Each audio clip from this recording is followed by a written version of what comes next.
Hi friends, hello అందరు ఎట్లరు బాగురా. ఈరోజు video వచ్చేసి ఏంటంటే జాము తయారీ విధానం మీకు చూపించబోతున్నాను. ఇక వీడియో చూడండి.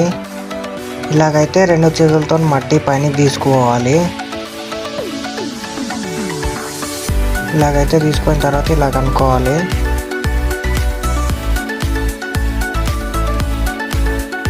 ఇలా అనుకున్న తర్వాత మళ్ళీ ఇలా అయితే మట్టి గుంజుకుపోవాలి.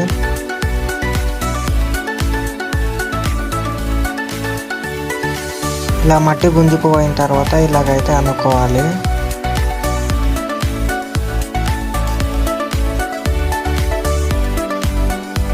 ఇప్పుడైతే బద్దతోని మంచిగా మట్టిని గుంజుకుపోవాలి.